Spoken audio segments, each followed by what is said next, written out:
Ladies and gentlemen, boys and girls, children of all ages, what's up, guys? Welcome into Packers Total Access. My name is Clayton. You can check us out on packernet.com. Find me on Twitter at Packers_access. You can email us, PackersTotalAccess@gmail.com. You can text us 865-658-5824. Joined alongside Tim live in Green Bay. Here to talk a little Packers on the eve of game day as we got the Arizona Cardinals coming into Lambeau Field. Noon kickoff. Expecting some rain in the forecast. We'll talk about that. Going to be a fun day for some football up in the Mecca that is Green Bay, Wisconsin. First things first, Tim, how we doing this evening, sir?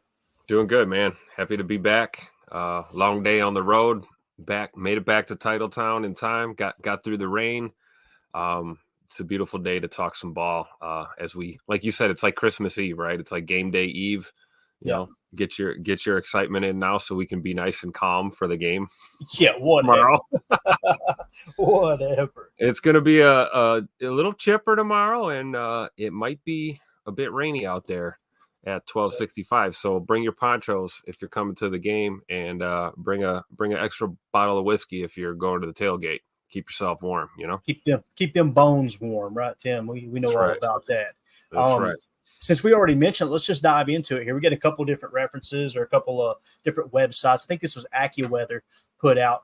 Here is the forecast tomorrow, okay? So 11 a.m., 52 degrees, going to feel like 41, 16 mile-an-hour winds with an 85% chance of rain. And then at 12 noon kickoff, 52, feeling like 41, winds picking up to about 18 miles an hour. And 85% chance of rain. And then they're showing 1 p.m., 85% chance of rain as well. Now, I did see this come across Twitter earlier today, too. Tailgating, 52 degrees and rain, 40% chance. So the reason we're showing you multiple forecasts is because you guys know how this goes. They never get it right, right? So heard it from a fan right here. 52 degrees, 40% chance of rain. And then at kickoff, 55 degrees, 70% chance of rain. At halftime, 54 degrees, 50% chance of rain. By the end of the game, still a 50% chance of rain, sitting around 52 degrees. So it is going to feel like it's in the 40s. And obviously dress warm, because when it's in the 50s and you get some rain, Tim, it gets chilly quick when you get wet, doesn't it? Oh, yeah, absolutely. And I keep looking at all these percentages. I'm hoping we get more than a 50% chance of running the freaking ball tomorrow. Amen, sir. Especially on first down. Yeah, got to get away from the first down passes. And here's the thing, too. You hear me say that all the time, but the statistics show the best time to pass is on first down, right? And that's what LaFleur's thinking. That's what most coaches are doing. It's frustrating when you see a game that you're like, man, this is going to be a close game, and you're starting second and 10, man. It just it starts to pile up. It really does, man. It's not like I don't want them to throw on first, you know, like you said, statistically, it's a good look a lot of times, but I mean, at least mix in a run on first down, you know, more often than we have been doing basically, but we'll see. You never know. Could be a grinder tomorrow. Maybe we'll get a heavy dose of Josh Jacobs and Emmanuel Wilson. Yeah, definitely. Got everybody rolling in the chat now. Holmes in the house. We've got Daniel Berry in the house. Mr. IROC says, go Pack, go. Let's see here. Holmes MD1 says, did you guys see the Madden sim for the game tomorrow on YouTube? I did not. You know, we thought about doing that, Holmes. I thought about maybe the day before the game, like on Saturdays, just doing a live broadcast of Madden and sim the game, 15-minute quarters type thing, and just to see how it shakes out, little extra content, maybe something to watch. Let us know in the chat how it went, man. I did not see that on YouTube. I'd like to know how it turned out. Not that it really means anything, but you know how that goes. So, all right, we got Greg in the chat. Good evening, buddy. Good to see you. Let's see. Jay in the chat says, I hope Willis played outside his mind in scout team this week. I'm actually really nervous going up against Kyler Murray this week. That's a good point too, Jay. And what he's referring to there, guys, is basically Malik Willis is probably running the scout team. And what they'll do is they'll draw up the majority of the Arizona Cardinals' looks on offense, right? Specific play design that the scouting team has kind of uncovered. And they'll have Malik Willis play like Kyler Murray, right? Scrambling, things like that. Their zone read, I'm sure they've worked on that as well. Man, Tim, that's another weapon to have in the arsenal, isn't it? To have somebody like Malik Willis that can actually give you those accurate looks from a mobile quarterback standpoint, right? I didn't even think about that. I was just going to say that's a great point, because with Malik, it's not necessarily just playing or acting. The guy's actually capable of running the ball and being mobile. So I bet you he did probably his best Kyler Murray impression, albeit he's probably got a few inches in height and grip on Kyler there. But as long as he kept the defense honest this week, I think that's Jay's point. Working on the scout team, getting our starters tuned up for this game. I won't go as far as to say nervous. I mean, nerves are normal before any game, but definitely I will say we can't overlook this Cardinals offense. We have to respect that game, especially with what we uncovered these past couple of days, kind of doing the deep dive and seeing that, obviously Kyler can beat you with his feet, but man, he's been standing in that pocket and lighting teams up too this year. So we've got to account for him in the pass game as well. Yeah. No doubt about it, man. No doubt about it. Got all kinds of people filing in. Good to see you, Prince. Appreciate you swinging through. Ari, I hope I'm saying that correct. Ari, or yeah, probably Ari. Says, greetings from Mexico. Go Pack, go. Buenas noches. That's what I'm talking about. Got a Mexican Packers viewer here. Appreciate you supporting the stream and dropping in on X. Like you said, go Pack, go, baby. That's what I'm talking about tomorrow, Tim. Let's get this thing geared up. Yes, got to get this done, man. It's not a must-win game. But, man, it would be nice to get a win, and not just a win, but like one of those where you win by 10, 12, maybe 14 points and kind of create some momentum as you go into the second quarter of the season will be absolutely huge. Yeah, absolutely. And I might disagree a little. I think all the games at 1265 are must win. I'm tired of seeing my team lose at home. We got to take care of home.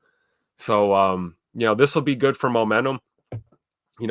We I think our biggest win streak, two so far, the back-to-back with Malik at QB1. So let's get a streak going for Jay Money and the boys. Let's get our second in a row. That way we're heading into the Houston game, on a good note. So go Pack, go for sure, like Ari said in the chat, right? Yeah, absolutely. Dan Lang in the chat says, heading over on 4 hours road trip to sit in the rain and view my 200-plus home game. Bring home the W. There we go. That's what I'm talking about. I like that. Over 200 Packer games. Wow.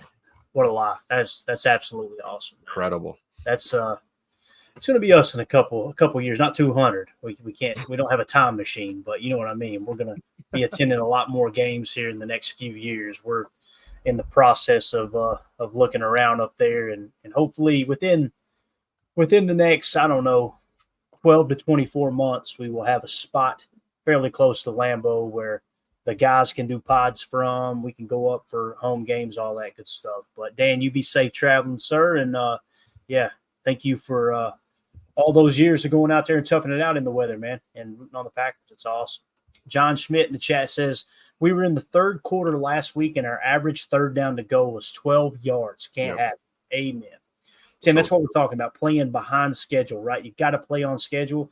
And, again, I'm sure LaFleur seen something that warranted a first down pass that put us in kind of those spots. But, man, third down and 12 is a tough look all day long. It really is. Yeah, and, I mean, we've seen our guys convert those too, and that's kind of a bad thing too. You start getting in this habit of, like, converting these crazy long third downs all the time. And it's like if we could just manage early downs a little better, I think we'd set ourselves up for more success. But it's so true. We can't have another game like that. We got to be in third and manageable situations, where we at least have options, and the opposing defense doesn't know what we're going to do. At least you have some deception there. But when you're, 3rd and 12, 3rd and 15, backed up on a penalty or something foolish, it's pretty much a foregone conclusion you're going to have to throw the ball, and they're going to be ready for it. So I'd like to see us get ahead early and, be in more manageable third downs, like John's saying here. Yeah, it'd be huge, man.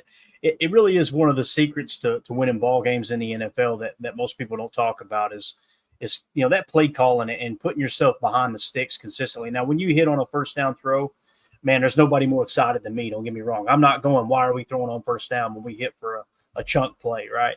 Yep. But you gotta stay on schedule. There's no two ways about it. Let's see what else we got here in the chat real quick. Let's see. Holmes did come back in and says Clayton the Sim had the Packers win. Good stuff there. Appreciate the update. Nice. Taylor Bell said, we need to play gap sound and tackle well, and we need Ja money, man, and I need Matt to play chess, not checkers. I like it. What do you think, man? You think Jair's going to play tomorrow, Tim? I know it's kind of a crapshoot right now, but what are you thinking, man? I do. I'm confident he's going to play, and really, it's based off of what he said, not only in his presser, but like we said last week against the Rams. He almost played against the Rams. It was kind of a last-minute decision type of deal, and I think Ja's going to go. I think Scoot is the one we should keep our eye on pre-game. I think that's going to be one of those deals where he's going to run out, kind of test the field, test his legs, and they may make a decision right before kickoff. They have I believe it's 90 minutes prior to kickoff or something to make their decision. So I know most of the fan base is pretty much expecting that Watson's not going to play. I would probably lean that way too, but they haven't ruled him out officially yet. So I would be looking to that pregame. But I think Ja, even being questionable, seeing that he was limited all week at practice, I think this is a big game. I think he's going to go. I really do. I can see it too, man. All right, so there you go with that. Let's see. Harry Cheese said, did they have Malik play quarterback from his knees during practice? I like that, man. Just a little shot there. A little shot at our boy Kyler Murray. And then Antonio Universe says McBride was a tough tight end, just like Kraft. McBride is a solid tight end. He really is. And like you said, he's kind of cut from the same cloth as a Tucker Kraft, no doubt about it. Let's go to the Patreon group, and had a couple of comments in there I wanted to hit on real quick here, Tim.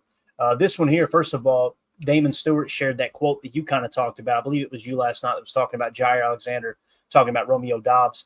Quote, I talked to Romeo. I even reached out, and I understand how it is, how things can be, and mental health being a big part of how things happen like that. I just wanted to let him know I was there for him, and if he needs anything, to reach out. That's what I'm talking about, man. It's becoming more and more obvious that was an issue. It doesn't justify, Rome no-showing. That's why he got suspended. We're putting that behind us, but it's obvious that everyone is talking about it now. Christian Watson kind of mentioned it. Jair mentioned it. There are still some knuckleheads that are going, I call BS. Okay, got it. Everybody's lying for Rome. But anyway, I thought that was cool that Ja did reach out and obviously try to help Romeo in that regard. Damon Stewart in the chat said, saw a few Packers at a high school game waving flags and doing push-ups on the mascot plank. It was really cool when I seen this come across the wire, because Jayden Reed, guys, what he's been doing on Twitter every Friday, he's been putting a little filler out there anytime going, hey, where's a good ball being played tonight? And everybody's trying to tweet at him saying, hey, come to this game, come to that game. Wes Hokowitz had tweeted out, I hope I'm saying this right, Samiko, is that correct? Close. Yeah, Swamico. Okay. Yep. The U becomes a W. Got it. Down here in Tennessee, we just turn it into one syllable and move on. You know what I mean? We're of course, we read it at a third grade level. Pretty cool that Jayden's out doing this stuff, though, right? Yeah, I believe Bo Melton was out there, too. A couple of the other guys. I know Wes was tweeting some of their stuff. But, yeah, Jayden Reed is what a cool guy, right? I mean, that's got to make your night if you're a high school student. You're just going to your game and, oh, by the way, birds hanging out, taking selfies, enjoying the festivities. And then, yeah, like you said, kind of going to social media and kind of letting the fans decide, which is the game that you should go check out. Because there's quite a few teams in the region here, Fox Valley region, that are playing some really good football right now, Friday Night Lights. So shout out to Jayden Reed, man, and the Packers for, that goes in the same same lines as, doing things for the community, right? It doesn't always have to be, a charity drive or something official. It can just be being out and being with fans, being in the community, showing that you're a part of it. And certainly a lot of these guys do that on a weekly basis. And it's just really cool to see. Yeah, no doubt. Absolutely love Jayden Reed's hoodie too. If you guys zoom in, it's a hoodie that's got 6 or 7 different depictions of Jesus on it. It's just really cool, man. He's so open about his beliefs and everything. Absolutely love it. We actually got that video here. Now, I can't play the entire audio. We'll just kind of play it in the background a little bit because they do hit some music on Packers.com. So we'll play the first part of Bo talking, and then I'll mute it real quick because, again, we don't know if that music's copyright or not. But here we go. This was Bo Melton and the boys, Jayden Reed, all of them at the Swamico game last night. Bo Melton here. Watson, good. Man. We here today at the West. All right, so you'll kind of see some of the images roll here as the music kicked in. But obviously, Bo Melton, Christian Watson. You got Jayden Reed. Who was the other guy back there? I couldn't catch it. We had not sure. Cousin Lenny. We'll say Cousin Lenny. Right? Cousin Lenny. Yeah. Look at Bo. I think that's Bo right there doing the push-ups, right? Got to work off them cheese curds. You know what I'm saying, Tim? That wasn't no, Jordan Morgan, was it? No, I don't believe so. I don't think those kids were holding him up. Look at Bird out there bringing it around. I just love this stuff, man. To me, high school football is the lifeblood of the sport that everyone refers to as America's game. It's just awesome, man. If you haven't been to a high school game in a few years, just earmark a Friday night before the season's over and just go take it in, man. Get you one of those cheap hot dogs that'll make you sick for about 12 hours. You know what I mean? The bad concession stand food, and just let it roll, man. I like a good challenge in that regard, but there's nothing better than high school football for sure, man. You could always go for the cheese curds too. Cheese curds make my stomach hurt all the time, but I do eat them though. Tim, do they have cheese curds at high school games? Is that a thing? I'm sure some of them do. I'm sure it all depends on how skillful the food truck is that's at the concession stand area. That's a good point. Down here, man, we just got the norm. You know, you got your the local pizza joint. You can. Yeah, it's funny. They sell slices of pizza for like $2 or $3 a slice, and I'll go in and be like, give me a whole pie. You know what I mean? Just to support and passing them out in the stands. Of course, I try to hold on to about 4 or 5 slices. Yeah, I was going to say, you're going to have a few yourself. Mandy always looks at me. She's usually sitting 2 or 3 seats down from me. She's just shaking her head like, oh, God, he's going to be asleep in the back seat the whole way home. That's exactly right. That's how that Mandy's looking at you like, thick. Yeah, very thick. This guy I'm stuck with here. Ron Samble in the Patreon group said the Packers lead the league in pressure percentage when they bring 5. Next Gen Stats says 54.8%. Interesting. We actually talked about it on the show, Ron. You may or may not have heard that show. That is correct. When you bring 5, they're leading the league in pressure percentage. They're also there was a couple other statistics too. I think they were 7th in what was it? They were 7th in pressures overall. No, sacks, 7th in sacks. Yep. And then they are blitzing only 19% of the time, which is the 3rd lowest in the league. So contrary to popular belief, they are hitting home with the pressures. But again, it could be better. We know that, right? We've talked about it over and over and over again. And then Carly actually put this comment in another section of our Patreon group, and I just put it in here because it'd be a good question for the show. She said, can you remind me what the spy role is on defense? That ain't no problem, That ain't no problem. And would it be good to use that role against Kyler Murray? Or am I revealing that I really have no idea what I'm talking about? No, you're spot on, Carly. A spy is real simple. They'll take a backer typically. Sometimes they'll use a safety, but for the most part, it's a linebacker, either the middle linebacker, the Michael, the Will. And what they'll do is they'll have him sit in a short underneath zone about 2 or 3 yards off the line of scrimmage, and you're basically just mirroring the quarterback. The goal is anything shallow, take it away while you're there, right? You know, if they try to run a shallow cross or any kind of spot routes or something that catches your eye. But the number one focus of the spy is to make sure the quarterback does not scramble, and more specifically up the middle of the field. That's what the spy does. Now, the spy can go sideline to sideline, obviously, but really in a nutshell, it's to take away those mid-rushing lanes for the quarterback. Now, there's a couple different types of spies that we've talked about on Chalk Talk in the past. You've got your touch spy, where you'll actually mug the line of scrimmage. The ball will be snapped. You'll engage with the center or the guard and then release in your spine. And you're accomplishing 2 things right there. You're occupying an offensive lineman to where the other rushers have already got into their pass rush, so they can't help, and they have to honor the fact that you might be blitzing, whether it's a green dog or just a straight all-out will or mock fire. So you're taking away an offensive line. You're basically hat on a hat, and then you're +1 in the hat count by taking the spy. And even if you're a defender smart enough, they can kind of take away those shallow crosses while they're spying, kind of killing 2 birds with 1 stone. And then the other thing is a sugar spy, which is the touch spy is a form of a sugar spy, but you're actually engaging. But with the sugar spy, you're showing A gap or B gap pressure. So you're mugging that gap. You don't actually touch the lineman. When the ball snaps, you drop back in your spy. Right. So you got sugar spy, you got sugar touch spy, and then you just got spy outright. And sometimes you'll see, Tim, I don't think they do it much in Green Bay. I haven't seen it in years. the safety will rob. It looks like a cover one robber. And rather than rob, they'll actually come down with that really, really aggressive rack coverage underneath and kind of play that spy and take away from the top down the shallow looks. So that all makes sense. Anything you want to add to that, Tim? No, that's spot on. And I mean, Carly knows more than she thinks, because Kyler Murray is definitely the type of quarterback you may consider spying in a game like this. Anybody that's a threat to run like that, it may be worth spying the quarterback. But like, to your point, Clayton, I think getting creative and not just, using Quay as a spy all day and maybe mixing it up, like you said, mixing in rack coverage, mixing in a spy from the back end from the, maybe a guy like McKinney or Bullard spying on some of these plays might, keep them off balance a little bit. The other thing is, though, too, spy only works if they're going to be running, right? Like right. If you're spying all day and you're taking yourself out of, coverage or something, and the quarterback's just standing in the pocket lighting you up, then it's time to bail probably on the spy.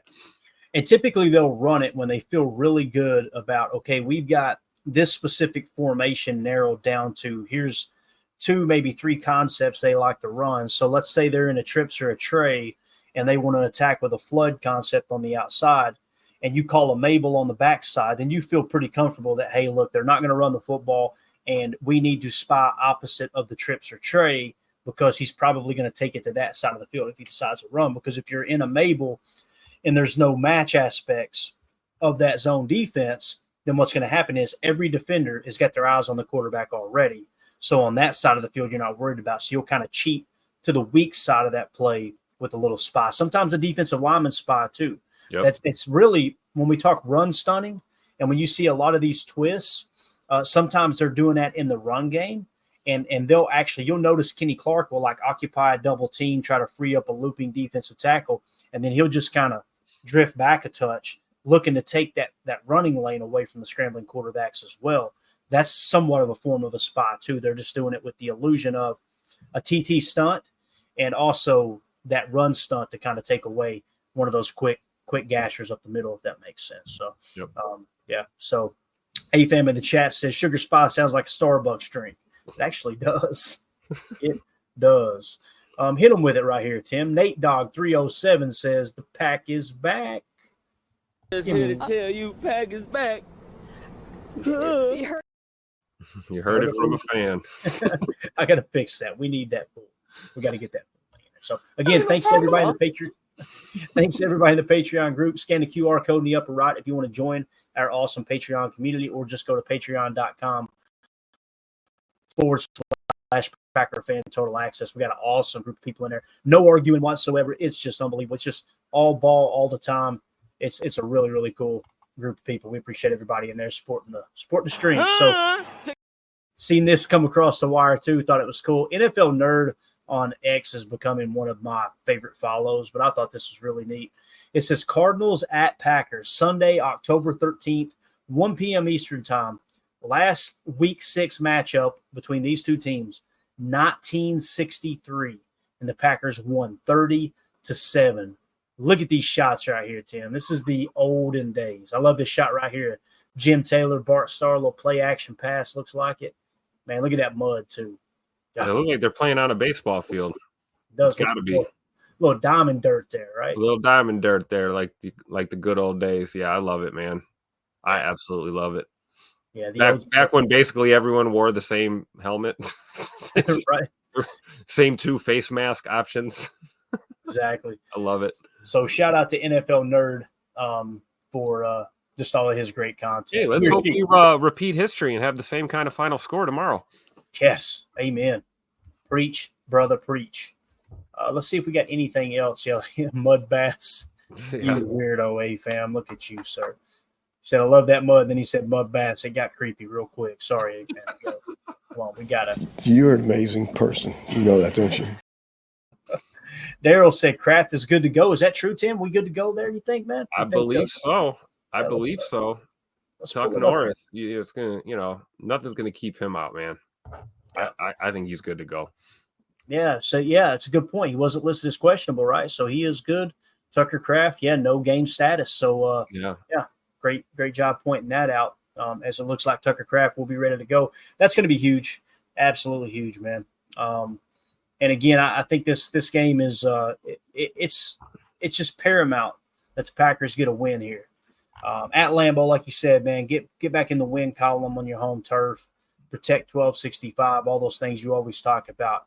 When you look at the Week 6 schedule, this was also tweeted out by Nerding on NFL. I love looking at this graphic every week just to kind of give you an idea. Here's what to look for, right? First things first, tomorrow morning when you wake up and get your coffee, right? We're going to be doing a pregame show, okay? So be ready for that. That will be 10:30 Lambeau time, all right? So 10:30 Central in the morning, we will be doing a pregame show taking you up to kickoff, all right? But before that, at 8:30 Central, we've got the Jacksonville Jaguars at the Chicago Bears. Now, obviously, it's going to be, I believe that one's in London, obviously, so, or maybe Germany, probably London, I would imagine. Let's see if it says it there. It doesn't give any details. Anyway, it's going to be across the pond somewhere. But Jaguars at the Bears. I love rooting against the Bears, man. They're like, that's the other team that I look for every week to watch a game if the Packers aren't playing in the same window, Tim, because I just want to kind of keep a beat on the whole Caleb Williams thing, and I would be a huge Jacksonville Jaguars fan tomorrow, man. How about you? You and me both, brother. And yes, it is in London. They will be playing in London. Hopefully those blokes can get a win against the Bears tomorrow. Worst accent I've ever heard. I love it. I love it. So you'll have that game you're waking up to. Now, the rest of the 1 o'clock games, you got the Colts at the Titans. You've got the Texans at the Patriots. You got the Commanders at the Ravens. That might be a sneaky good game there. But, of course, Packers are kicking off 12 Central, Cardinals at Lambeau. That's the one we're going to be watching there. There's also the Bucks at the Saints, the Browns at the Eagles. Those are your 1 o'clock window games. Moving on to 4:05 kickoff Eastern, so that's 3 o'clock for you Central folks. You got the Chargers at the Broncos. You got the Steelers at the Raiders. That's an old school rivalry. And then, I don't know what, 15, 20 minutes later, you're going to have the Falcons at the Panthers kicking off and the Detroit Lions at the Dallas Cowboys. So while we're doing the postgame show, that's what will be on my TV right here, will be the Lions and the Cowboys. We'll be doing a postgame show immediately following the Packers-Cardinals game. That should be a dandy there, Tim, because Cowboys kind of been on their heels this year. You know, they're one of those teams that everybody always expects so much more from. I mean, they're second place in their division, sitting at 3-2. But the Lions are second place in the North at 3-1. That should be a dandy there, man. I'm definitely excited to see how the Lions shake out there against the Cowboys. Yeah, I think that could be a close game. Realistically, I don't see a boat race either way. Although, if somebody got boat raced, it probably would be the Cowboys. But hopefully, Dallas will go ahead and get us a victory and hand one of our division rivals a loss that we desperately need. I've said it more than once that I don't think we're going to get much help from our opponents in the division this year as far as the wins and losses. But you can always keep your fingers crossed. So hopefully Dallas gets it done. Heck yeah. Holmes in the chat said, no coffee, Clayton. I believe you meant a breakfast beer. There you go. You Wisconsin people, man, y'all are built different. You see what Ben said, sandwich in every can. Then he went on to say, mill in every six-pack. Mill in every six-pack. Can't drink all day if you don't start in the morning, Clayton. That's exactly right. Words to live by. So the Sunday night game of the week, I wouldn't call it a game of the week, but it's in that slot. The Bengals at the Giants there on Sunday Night Football on NBC. And then, of course, Monday Night Football will be the – wait for the sharp. Monday Night Football will be the Bills at the Jets. So we'll see if Aaron Rodgers can rebound against those pesky Buffalo Bills. So when we look at the standings here, the Bills lead the AFC East.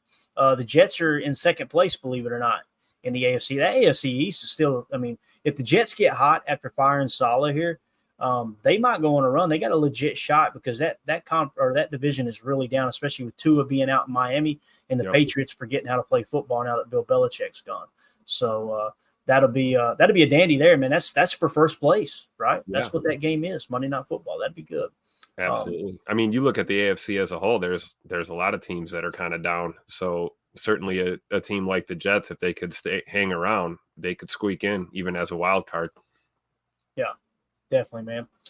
So the AFC North, the Baltimore Ravens and the Pittsburgh Steelers are both sitting at 3-2. Everybody else is cheeks in that division, being the Browns and the Bengals. So that's a two-team race as it sits right now between the Ravens and the Steelers. Then you've got the AFC South. The Texans are sitting at 4-1. The Colts are at 2-3. Those are the top two teams there. In the AFC West, the Chiefs are still undefeated at 5-0. The Broncos are in second place at 3-2. They're starting to get hot now with that strong defense. And then Bo Nix played a lot better last week. In the NFC East, you've got the Washington Commanders. I repeat, the Washington Commanders are in first place, and hell has officially frozen over. The Cowboys are in second place. So here's what it comes down to, though. Washington travels to Baltimore tomorrow. If they drop that game, and we're all going to be pulling for the Cowboys tomorrow against the Lions. I know that makes some people sick at their stomach, but believe me, we need to do that, all right? If that happens and they pull off that win, all of a sudden the Cowboys are right back in the driver's seat there in the NFC East. They at least got a shot at surpassing Washington in the next week or so. So in the NFC North, you got the Vikings at 5-0. Then you got the Lions at 3-1. The Packers are sitting at 3-2, and so are the Bears. So the Bears are technically in last place, but with the same record as the Packers. Listen, you got to give credit where credit's due. Bears have been playing good football here lately. Let's hope they do the Chicago Bear thing and stink it up, completely screw up the whole ordeal here. But again, the Vikings sitting strong at 5-0, and the Lions at 3-1. Does that surprise you with how the NFC North is sitting right now, Tim? I think if I had asked you this and said, "Hey Tim, listen, Jordan Love's going to be missing some time with a sprained MCL in the first quarter of the season. The Packers are still going to be sitting at 3-2. Would that surprise you? I would feel pretty good about that. Now, what's crazy is Malik Willis got those 2 wins and Love lost both, right? Yep. Or Love lost 1-1, right? So exactly. I think you're right. I mean, nobody really saw that coming out of the preseason. You know, we had high hopes, ready to get off on a good foot. We had the debacle in Brazil. And been a little shaky, but yeah, we had QB2 step up and secure a couple of wins to keep our season going. But I definitely think the big surprise, obviously, is the Vikings at 5-0. I don't even think their fans thought they would start 5-0 this year. But like you said about the Bears, I'm confident that the Vikings will start dropping some games at some point. And hey, they can't get a win this week because they're on the bye, so at least they can't hurt us this week. But yeah, that was a bit of a shocker. I mean, Detroit at 3-1, that doesn't surprise me. We know that they're playing good football these past couple of seasons. But yeah, a little shocking to see us and the Bears, fighting here at the bottom. But hey, we're not even at the halfway point of the season. We all know how things are going to ramp up as we get into the thick of this schedule. It ain't how you start, it's how you finish. So still holding on to hope here in the NFC North that we can make something happen. But definitely a few surprises, right, Clay? I don't think we saw a lot of this coming. Whole lot of football left. And the thing is, like, Jordan Love missing 2 games, that's going to throw the whole offense out of sync. The reality is I know they won both games with Malik Willis as starting quarterback, but you had to adjust your whole game plan. That takes other guys kind of out of that rhythm of what we were trying to do with Jordan Love at quarterback. It kind of has that trickle-down effect. Now, what's cool is you fight through all that. You fight through the injuries. Really, everything that could have went wrong last week. The pick 6 and everything in between. And here you are still sitting at 3-2. I guess what I'm trying to say, we are nowhere near playing the level of football that the Green Bay Packers are, capable of playing. And we're sitting at 3-2. Like, that's exciting to me. That's why you don't hear me down and out. Like, I think we're in a good spot. Let's ramp up. Let's build off of each game and take this thing to the front. In the NFC South, you got the Atlanta Falcons at 3-2, the Tampa Bay Buccaneers at 3-2.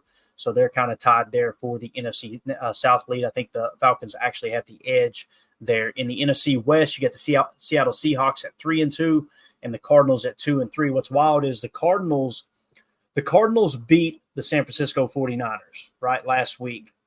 And then the San Francisco 49ers went on and beat the Seahawks a couple nights ago. So funny how that works, right? There's the parity across the NFL is at an all-time high. I love it. It is interesting, though, right? Because Arizona's got the tiebreaker then over the 49ers then in the division. It's still too early. I want to say it goes by conference first, conference victories, and I don't even know what that is at the moment. But, I mean, I trust nerding on NFL. I think this is the proper order for these. So if that's the case, the Cardinals are above the 49ers there, sitting at 2 and 3. But again, the Seahawks leading the division. Now, I went back today on my way to Knoxville. I watched it twice. The Cardinals win over the San Francisco 49ers. Tim, have you gotten a chance to watch that one yet by chance? I did. I got to spin through the condensed game. Yeah. So here's the big thing, man. The Cardinals should not have won that game. No. Like, you've seen the 49ers cough up the ball there late in the fourth quarter and gave them a shot. Then they end up throwing an interception, I believe, if I remember correctly. Brock Purdy got hurt. The ball went behind Kittle. They pick it off again. I mean, like, there were so many things that went right for the Cardinals that had nothing to do with them playing good football. I'm not saying this is a slam dunk win tomorrow. But when I heard the Cardinals beat the Niners, I'm going, oh, boy, this might be a tough one here at Lambeau. And then when I went and watched how they beat the Niners, I'm going, I'm not too concerned. Kyler Murray is a weapon, and he's playing as good a football as he has, for a few years now. He went on a 2-year stretch. We kind of talked about it last night or the night before last, whenever it was. They can hurt you. Don't get me wrong. They got a potent offense, but that defense is pretty darn bad. You can't overlook any opponent. Don't get me wrong. But I feel a lot better after watching the way they beat the Niners. I don't know if you come out feeling the same way or not, but. Oh, I do. Absolutely. And I'm normally a guy that says, if you win the coin toss, defer it to the second half. I'm not feeling that way about this game. I think if we win the toss, we take the ball, get down there, put 7 on the board right away, try and get a stop, go out, put 7 more on, get a 2-score lead right away, play from ahead for a change, get used to playing with a lead, and make Kyler Murray have to do those things, make him have to try and scramble and will his team to victory rather than being comfortable in that game. I really do. I think we got to take it to them early and often and just keep them on their heels, take them out of the game early. Yeah. And, when he hit that zone read for 50 yards where he broke 20 miles an hour, I don't want to say it was a fluke play, but, I mean, that defensive end completely crashed on the running back.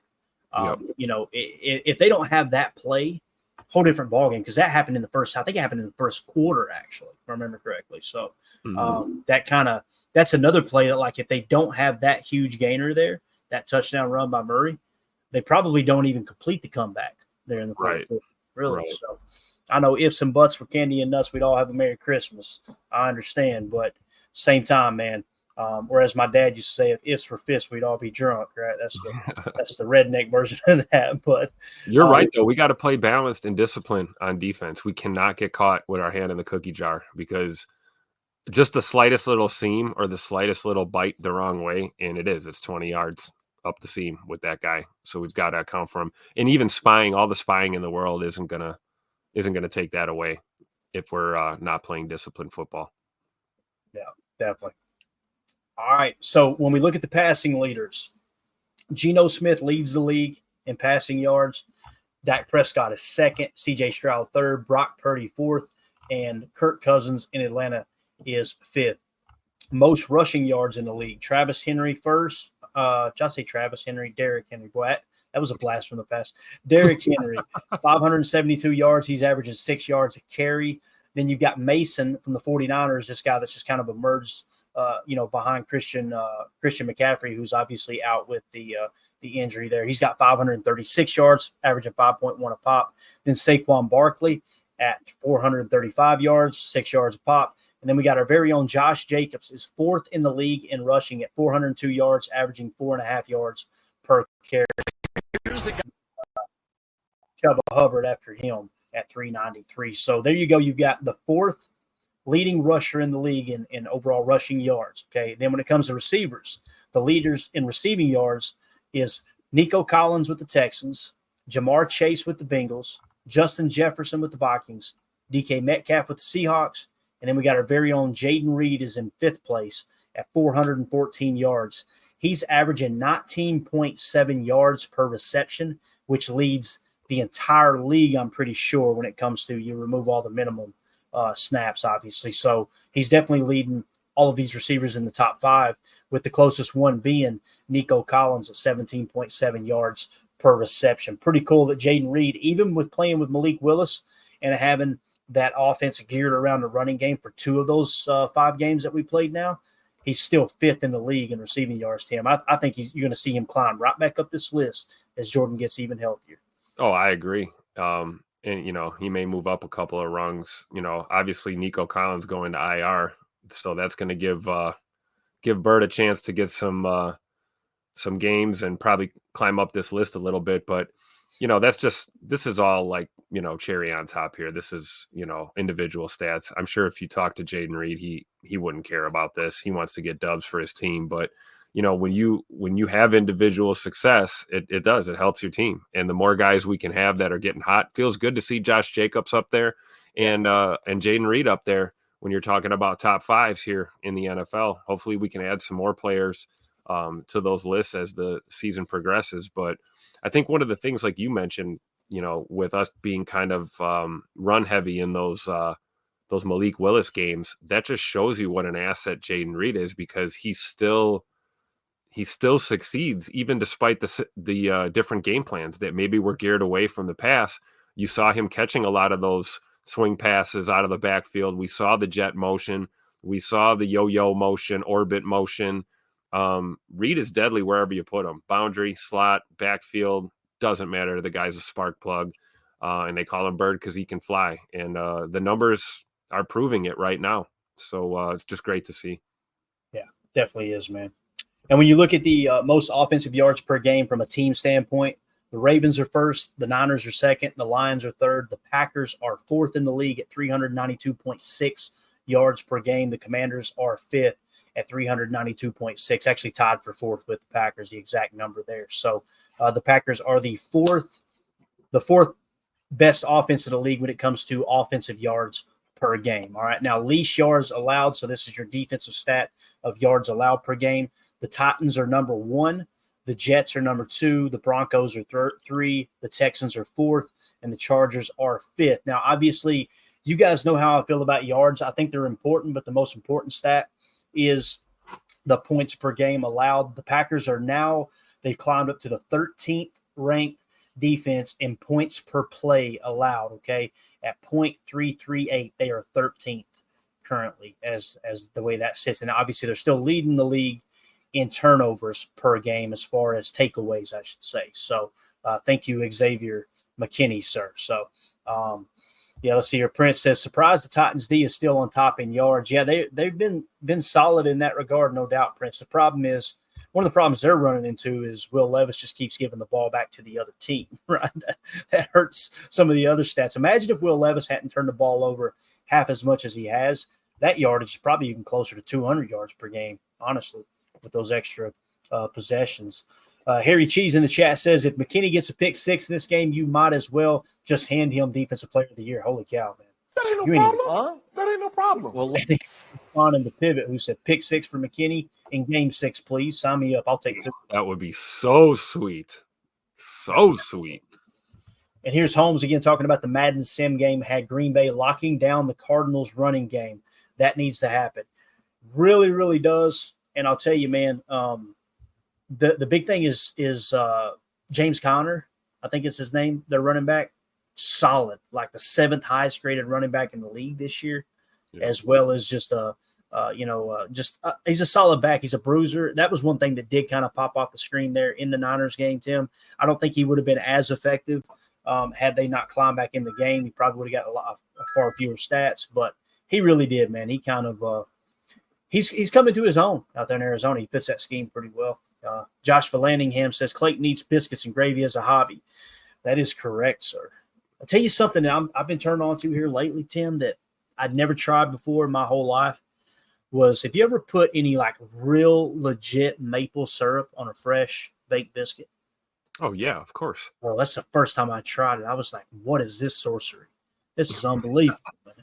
And then I scarfed down about 8 of those, and Mandy's looking at me again going, he's thick, right?